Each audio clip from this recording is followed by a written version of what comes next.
Hey there players, this is Archon Todd, voice and creator of the Archon Tabletop role-playing system, and in this very special Learn to Play video, I will be serving as your very first Archon Game Master. So let's go ahead and jump into it and learn how to play Archon. First, let's talk character sheets. Above all other resources, our personal characters are the one mechanic that we're always using, always relying upon, and always have in front of us. Because of this reason, Archon was designed with the premise of your character out, meaning that the story comes from the character, not the other way around. This is what the Archon character sheet looks like. It features options to customize your character from everything from their birth sign to how they help the other party members. But for all the greatness that normal character sheets have, the biggest flaw in any system is the knowledge needed to begin playing. Like so many other things, we try to innovate around problems here at Archon, and what we've come up with is this. The basic class. A character specifically designed to help teach you the methods and systems of Archon while being lightweight enough to learn on the fly with us here in this video. As we will be using this character for the rest of the video, I do recommend pausing right now and using this link to download your copy so that you can follow along.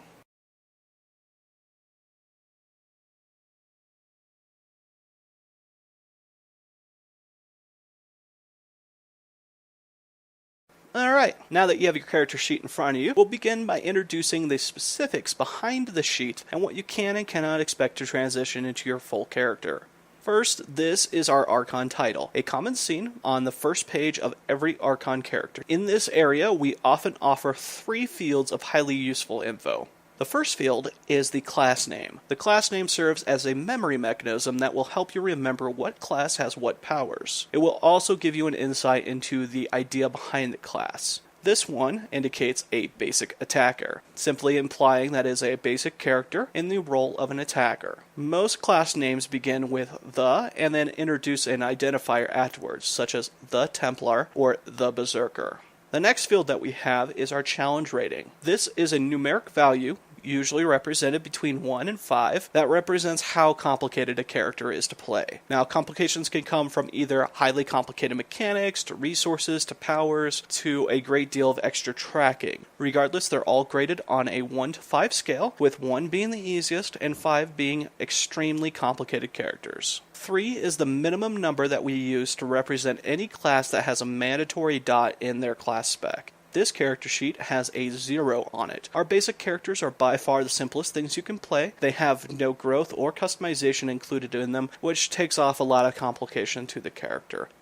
Finally, our simple class characters have a movement speed value indicated in the square. Now, this is how far that character can move during a movement action and is still located on a standard character sheet, just not in this area. Normally, this field would be populated by our synergy mechanic, which is something we'll discuss in a different video and already discuss on the website.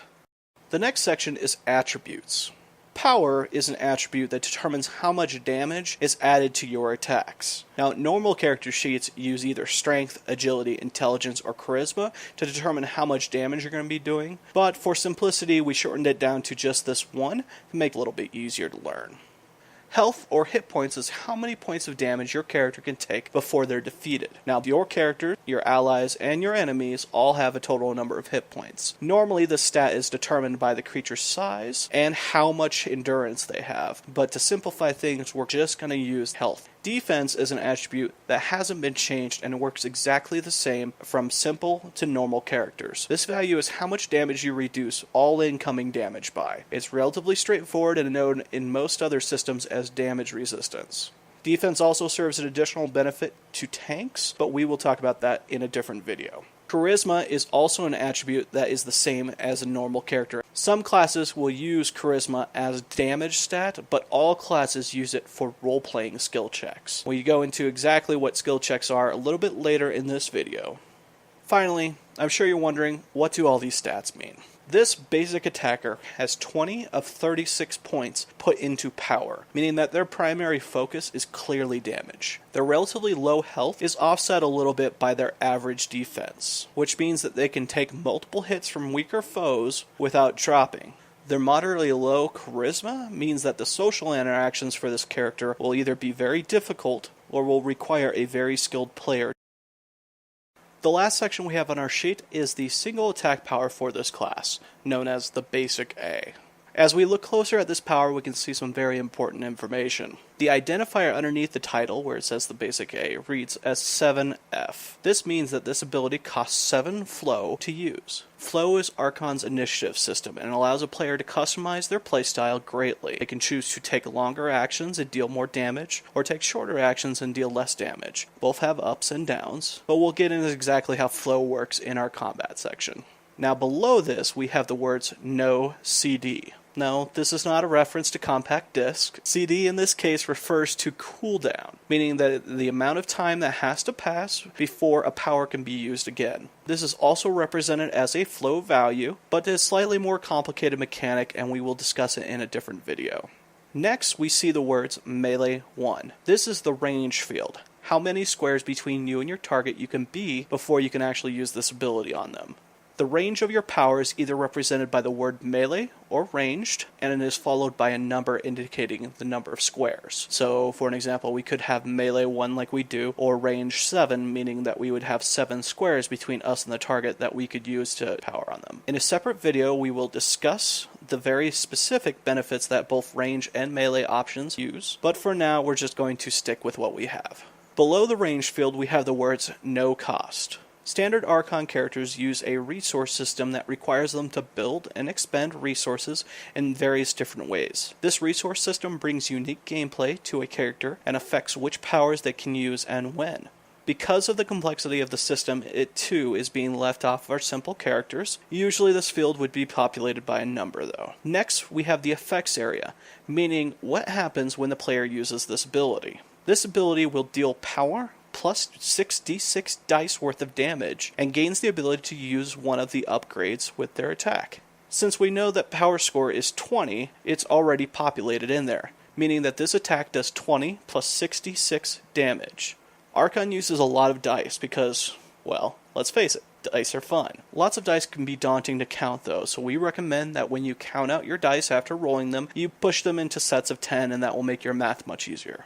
In addition to the basic A, this class has a couple of powers that upgrade the effects of their single attack. This is not a common option for standard characters, but that's because they get to pick their powers from a list and usually have a great deal more of powers to choose from. Feel free to read over the upgrade versions of the powers, but we will get into that with our next section, which is combat. Alright, combat is our final area to discuss, and as you can imagine, we'll be covering quite a bit of things in this section. First, you need to make sure that your character has a name. For simplicity, we're just going to take the word basic A and combine it into the name of our hero today, the mighty Basika.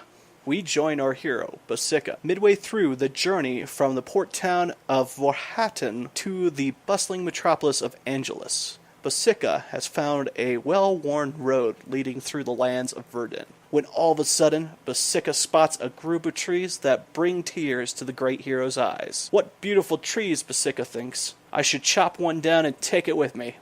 But as your GM, I know that these are unknown lands to Basika, and anything could happen. So I'm going to throw up our flowchart. Now that we have the map labeled, let's go ahead and put our markers down for Basika.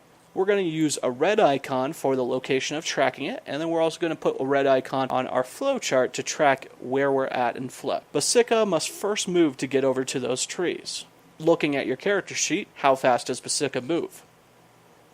If you said 5 squares, you are correct. Basika will move 5 squares closer to the trees, and it will cost Basika 3 flow to do that. All movement that has no other actions taken during it costs 3 flow. So that's how we know it's going to cost us 3 flow to get there. So we're going to move those 5 squares. Alright. Oh, but Basika isn't close enough. So we're going to move again.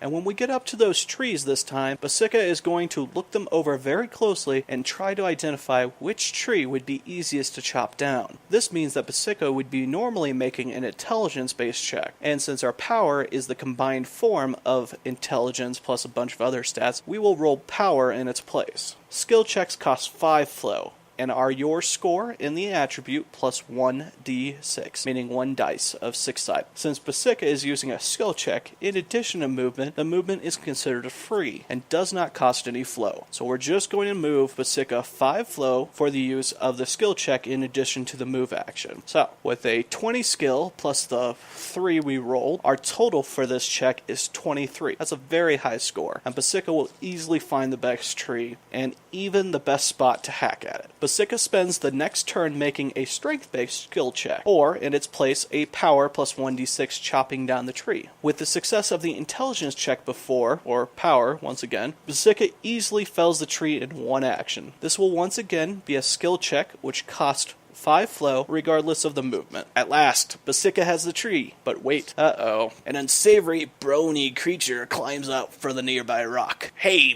Mang, those trees are special. You no take our trees. In an instant, the impish-looking humanoid pulls out a crossbow and shoots a bolt at our hero. Ouch! 35 points of damage. In Archon, attacks only miss if there's a status condition that would prevent the attack from landing. This makes your turn a lot more effective, and you can most of the time rely on actually hitting. However, that 35 points of damage that Basika would have taken is reduced by its defense, meaning 10 points, meaning that Basika actually only took 25 points of damage, which isn't horribly damaging considering Basika originally had 210 hit points. Now this attack is going to cost the Stone Goblin, which is what that creature we ran into was, 4 flow. So we're going to move the goblin up 4 flow. Grr! No one attacks the great Basika and lives! Basika will move up to the stone goblin and strike at it with its basic A, dealing 20 points plus 66 damage, for a total of 38 points and costing 7 flow.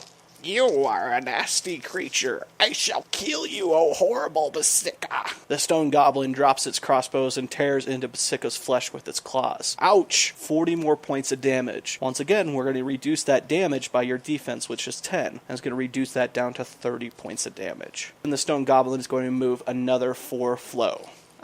Both creatures are now on the same flow. What do? Simple. Whoever reached the flow first gets to go first, and in that order. So, because of that, we're going to move the teal marker that represents the stone goblin on the flow chart behind Basika's red marker on that flow chart. They're still on the same number, but they're going in order. Ouch! Basika is starting to get pretty hurt. Quick, take a look at your upgrades. What would Basika do to heal? If you guessed used upgrade 3, then you're right. Basika swings furiously into the goblin and heals for half the damage dealt with basic A plus upgrade 3. Costing 7 flow and dealing a whopping 54 points of damage, healing Basika for 27. Seeing the power of his enemy, the stone goblin begins chanting, "The doom rises for you! The doom rises for you!" over and over again. Kind of annoying, actually. The stone goblin is going to move 10 flow, but no actions will have been taken. At least none that you could tell. Basika gets a very uncomfortable feeling that the doom is actually really coming. So, what our enemy is actually doing is using what's known as a wait power, meaning that the flow has to pass before the character can use that ability. However, most of the time, wait powers are significantly more powerful than any other ability that any character has access to, and usually has the potential of wiping an entire party at the same time. It's very important to find a way to stop these powers. Take a look at your upgrades and see if anything would interrupt this power. If you said upgrade 2, then you're correct. After feeling the vast power coming from the attacker, Basika realizes that the only hope for survival is to interrupt the power and use Basic A Upgrade 2, causing half damage at 4 flow, and interrupting. Damage dealt is normally 38. But we're going to half that because that's part of the requirement for the power. So we're going to deal 19 points of damage, and the interrupt that we applied to the enemy is going to be successful. This is going to move Basika 4 flow, and stopping the ability in the tracks at flow 27. This does, however, mean that the Stone Goblin gets to act on flow 27 because that's when his ability failed. How dare you interrupt my ancestors? Fine, you will feel the weight of my allies instead. The creature picks up a horn from its side and blows a loud note, and then claws into Basika again, dealing 27 points of damage, reduced once again by your defense of 10, down to only 17 points. Now, what the goblin did here was it used what's known as a zero flow power, meaning that it costs very little time to perform and can often be done with other abilities. While this is not an option for simple characters, zero flow powers are common to standard characters. Seeing how hurt the goblin is, Basika knows that all that needs to be done is a very large attack to drop this creature. Look at your upgrades. Is there any upgrade that would provide a large amount of damage to ensure this creature is defeated?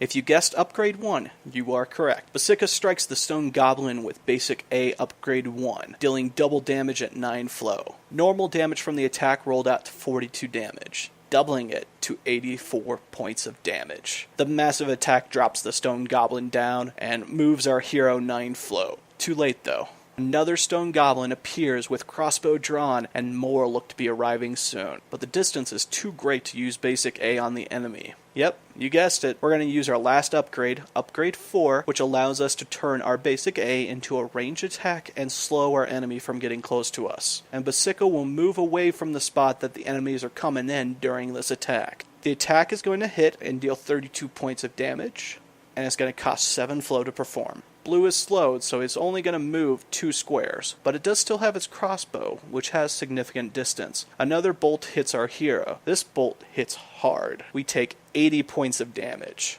Even with the reduction of the defense, which is 10 points again, it only takes that down to 70, which is still a pretty painful attack. At the same time, orange and green goblins arrive on the battlefield. Basika, guessing that the damage of blue is the same as orange and green, realizes that running from the fight isn't an option. Their crossbows will keep them well within attacking range for the next several flow. Nor can Basika fight its way out, as these new goblins hit much harder. There's only one thing left to do. Moving closer to the opponents, the mouth of Basika opens, and you perform a charisma skill check. You have your charisma score plus 1d6. You don't have great chances since it's only a 5 plus 1d6. But maybe your words will strike the creatures uniquely and give you some bonuses to that check. What will Basika say? Will you threaten them? Will you attempt to win them over with your charm? Will you ask them to take you hostage instead of killing you? Will you bluff them into thinking your allies are coming? What will you do?